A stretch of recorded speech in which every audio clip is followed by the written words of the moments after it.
Bonjour tout le monde et bienvenue dans un autre épisode de Nutri-Maman. Oui, cette série qui vous explique, si vous êtes enceinte, quelques principes basiques. Tout va bien. Alors, après avoir parlé de la toxoplasmose, du diabète gestationnel et de comment est-ce qu'on doit manger, je vais vous parler un peu de quel poids est idéal. Quelle est la prise de poids idéale. C'est un peu compliqué, je l'avoue. Moi-même étant enceinte, c'est compliqué. Il y a des gens qui vont vous dire qu'il faut prendre entre 1 kg et 1,5 kg par mois, sachant que, ah non, attendez, le premier trimestre, il ne faut pas prendre plus de 2 kg. Mince, j'en ai pris 4. Le deuxième trimestre, bah on ne sait pas. Troisième trimestre, on prend beaucoup. Ah, génial. Du coup, ils ont fait une petite moyenne de, par mois, il faudrait prendre entre 1 kg et 1,5 kg.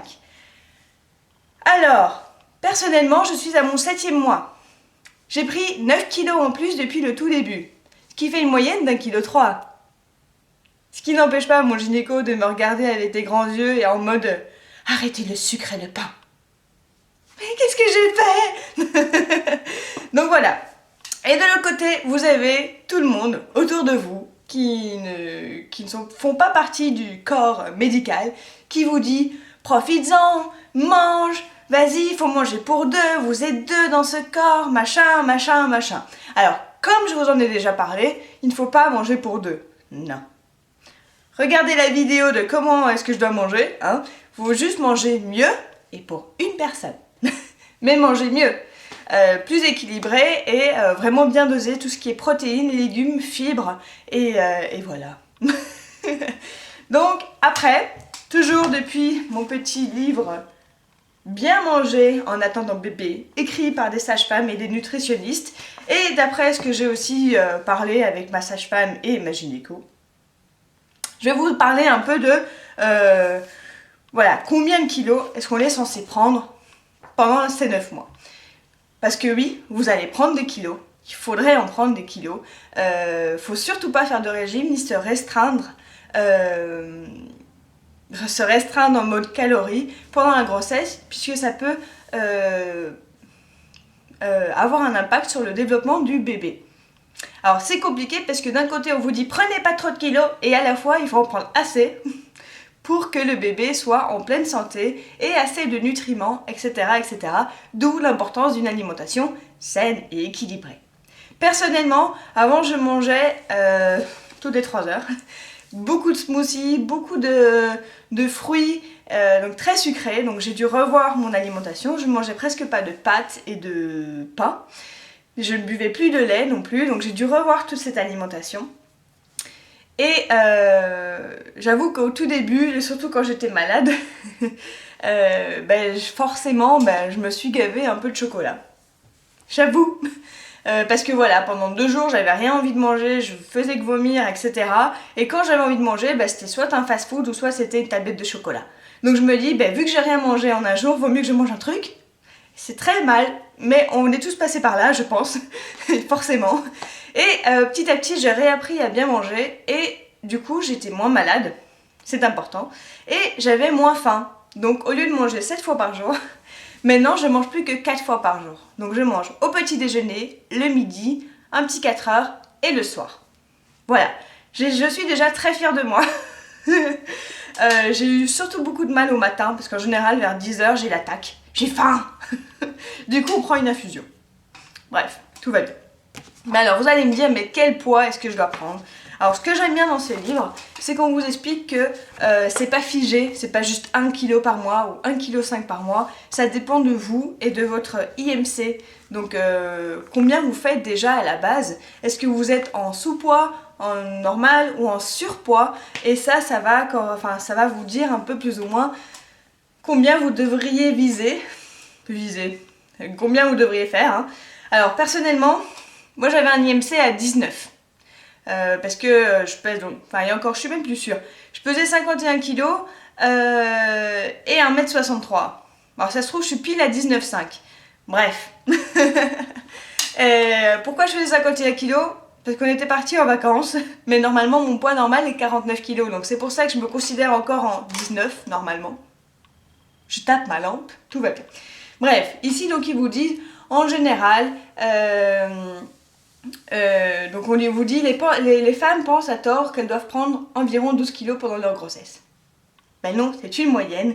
Tout va dépendre justement de votre indice de masse corporelle, l'IMC, de départ. Pour résumer, plus vous êtes mince, plus vous avez le droit et le devoir de vous remplumer. Plus vous êtes ronde, moins vous en avez le droit. Parce que tout simplement, le fait qu'on se remplume, non seulement il y a le poids du bébé, il y a le poids de tous les liquides qu'il y a en plus en vous, donc la masse sanguine s'est augmentée, vos seins se préparent et donc forcément il y a des tissus, les tissus de vos seins se sont augmentés, imbibés de liquide, donc ça prend du poids. Il y a aussi toute la circulation lymphatique et forcément on a le placenta, le liquide amniotique, mais il n'y a qu'en fin de grossesse franchement qu'on voit le poids. Je pense qu'ils en parlent, je vais vous le chercher après, qu'on voit le poids plus ou moins de ce que c'est le bébé, entre guillemets, plus les réserves de graisse que vous allez faire, puisque c'est normal, le corps sait ce qui lui attend, même si on ne sait pas encore ce qui nous attend. Il sait qu'on va être privé de sommeil, il sait qu'on va plus forcément très très bien manger après la naissance, soit on sera en train de nourrir le bébé, soit on sera en train de dormir. Donc on ne prendra peut-être pas tout le temps le temps de bien manger, et du coup il fait aussi ses petites réserves, parce qu'il est prévoyant. C'est pas bête la nature. Du coup ici on nous dit tout simplement, donc comment on obtient notre IMC? On divise votre poids en kilos par votre taille. Divisez de nouveau le résultat par votre taille. Alors, je le fais en direct. Ta-na-na-na-na, petite calculatrice, où que t'es, là.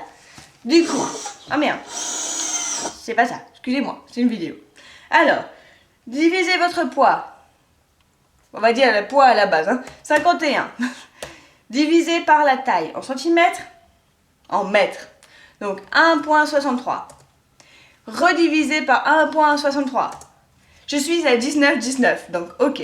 Si votre IMC est inférieur à 19,5, vous pouvez prendre entre 12 kg et 18 kg. Ok. Si votre IMC est compris entre 19,5 et 26, donc c'est l'IMC normal, vous pouvez prendre entre 11 kg 5 et 16 kg. Si votre IMC est supérieur à 29, donc vous êtes en léger surpoids ou en surpoids, vous pouvez prendre, donc tenez-vous à une prise de poids inférieure à 7 kg, puisque vous avez déjà en fait votre réserve. Et en fait les 7 kg, c'est ça, c'est une estimation moyenne au total, au bout de 9 mois, ce que le bébé pèse réellement. Donc le bébé, le placenta, le liquide amniotique, vos seins gorgés de lait et la circulation, enfin tout ce qui est masse sanguine. Donc voilà, forcément ce sont des chiffres moyens, n'est-ce pas, mais ça peut vous donner une petite idée. Donc c'est pour ça qu'il y a des gens qui disent qu'ils ont pris 20 kilos et qu'ils n'ont eu aucun problème. Bah forcément, s'ils pesaient 40 kilos à la base, il y a besoin. Il y a besoin. Si maintenant, forcément, il y a eu d'autres personnes qui en ont profité pendant la grossesse et qui ont mangé tout ce qu'elles voulaient. Et ce sont généralement ces personnes-là qui ont du mal à perdre le poids par après. Alors, forcément, vous allez me dire, mais on s'en fout si j'ai pris 5 kilos ou 20 kilos ou 30 kilos. Bon, déjà, je pense que vous ne vous en foutez pas si vous regardez cette vidéo. Mais c'est surtout aussi pour la santé de votre bébé. Voilà, donc il faut juste assurer qu'il ait assez de nutriments, mais en même temps, vous ne pouvez pas demander à un bébé de grandir dans de la graisse. Si vous avez pris beaucoup de poids, il a beaucoup moins de place dans le ventre, et parce qu'il y a beaucoup de graisse, et du coup, il sera peut-être pas forcément gros, mais il aura moins de place. Et si maintenant c'est l'inverse, c'est lui qui est en train de pomper tous les poids, le poids et qui pèse 4,5 kg, il peut y avoir une difficulté à passer, donc ça sera peut-être césarienne, mais aussi et surtout, ça a pu lui donner l'envie, l'appétit pour la nourriture grasse et malsaine. Parce que oui, à partir de 5-6 mois, le bébé sent ce que vous mangez et il commence à s'habituer et à se faire ses papilles gustatives, on va dire, et il note quand vous mangez du sucré ou du salé. Donc au plus vous allez lui donner du sucré et du gras, au plus il va en vouloir. Et au plus forcément son corps, le gras, c'est comme nous, hein, le gras, si on n'arrive pas à l'éliminer tout de suite, ben, il se transforme, enfin le sucre, si on l'élimine pas tout de suite, il se transforme en gras, et ben lui ça sera pareil, il aura plus de stock de cellules graisseuses, et donc il sera plus propice, je sais pas comment dire, bref, il aura peut-être plus de tendance à virer en surpoids quand il sera né, en adolescence, etc. Donc voilà, sachez que justement, les cellules graisseuses se constituent les 5 premières années. Pour les filles, par exemple, c'est les cellules de cellulite. Donc elles peuvent augmenter jusqu'à plus de 20 milliards. Et en fonction de votre alimentation, et c'est pour ça qu'il y a des gens qui ne grossissent jamais, s'ils ont mangé bien, équilibré, plein de légumes, pas trop de bonbons, etc. Les 5 premières années, y compris la grossesse, ils auront moins de... Ils stockeront moins le sucre et la graisse. Donc voilà, donc ils seront plus aptes déjà à éliminer toutes ces cochonneries, et déjà ils en auront moins envie. Donc voilà, c'était une longue vidéo, je voulais en faire que de 5 minutes, tout va bien. Donc voilà, quel poids idéal, ça dépend de votre IMC. Ce qui est important, c'est de manger tous les bons nutriments, de ne pas avoir de carence. Contactez votre sage-femme, votre nutritionniste. Voilà, ce qui est important, c'est vraiment veiller à ce que le bébé ait tout pour se développer et pas que de la graisse et du sucre. Voilà, voilà. Après, ça importe peu. Si vous avez pris 10 kg ou 20 kg, parce qu'on va juste checker, vous n'avez pas le diabète gestationnel, n'est-ce pas? Mais je répète, ça va dépendre de votre poids de départ. Donc voilà, voilà. Donc comme je vous disais, perso, je suis à une prise de poids de 9 kg pour l'instant. Donc voilà. On verra. Il me reste 2 mois et demi. Et puis de toute façon, c'est pas... Voilà, moi je mange bien, je mange... Je dirais pas que je mange à ma faim. Je mange à 80% de ma faim, on va dire. Sachant que je me force à manger des bons trucs. Et pourquoi je ne mange pas à ma faim? Parce que j'ai eu tendance à manger beaucoup de sucré dans mon adolescence, etc. Et en fait, c'est pas que je ne mange pas à ma faim, c'est que ma gourmandise me pousse à vouloir manger encore un dessert, un chocolat, etc. Et donc j'essaye de me restreindre à ce niveau-là. C'est tout. Donc oui, je me prive de sucré, mais j'ai bien tous les nutriments, etc. Et voilà. J'espère que vous avez aimé cette vidéo. À la prochaine, je vous parle des astuces antifringales. Yeah! Ciao!